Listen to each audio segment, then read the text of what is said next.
প্রকৃতির স্বাভাবিক নিয়মে বছর ঘুরে ঈদ আসে।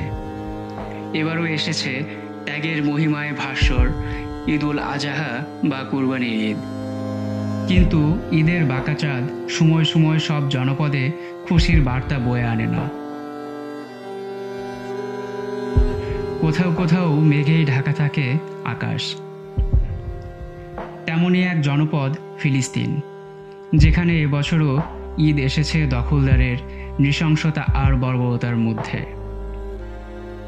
যেখানে প্রতিদিন মানুষের জীবন কুরবানি হয়ে যাচ্ছে আগ্রাসী শক্তির মিসাইল আর বুলেটের আঘাতে। বিশেষ করে ফিলিস্তিনের গাজা উপত্যকায় এখন আর কোনো পরিবার ঈদ উদযাপন করার মতো অবস্থায় নেই। পশ্চিম তীরের ফিলিস্তিনি শহরগুলোয় নিয়মিত ইসরায়েলি সেনাদের আগ্রাসন চললেও সর্বাত্মক যুদ্ধ সেখানে হয়নি, যে কারণে পশ্চিম তীরের অবস্থা সম্পন্ন ধনী পরিবারগুলো ঈদুল আজহা উপলক্ষে পশু কুরবানি ও অন্যান্য আয়োজনের সুযোগ হয়তো পাচ্ছেন। তবে দেশের আরেক প্রান্তের মানুষ যখন ক্ষুধা আর বোমায় মারা যাচ্ছে, তখন নিশ্চিতভাবেই তাদের ঈদের আনন্দ হয়ে যাচ্ছে ম্লান। ঈদুল আজহার প্রধান আয়োজন হচ্ছে ঈদের নামাজ ও পশু কুরবানি করা। বিশ্বের অন্যান্য দেশের মতোই ফিলিস্তিনিরাও কুরবানির জন্য ঈদের কয়েকদিন আগে থেকেই পছন্দমতো পশু কিনতে শুরু করেন। ঈদুল আজহায় নতুন পোশাক কেনার রীতি রয়েছে ফিলিস্তিনিদের মধ্যে।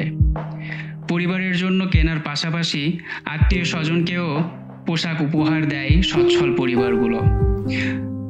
বাচ্চারা কেনে নতুন খেলনা। রাস্তার মোড়ে মোড়ে ঈদ উপলক্ষে নতুন খেলনা নিয়ে বসে দোকানিরা। ফিলিস্তিনিরা 3 দিন ধরে ঈদুল আজহা উদযাপন করেন।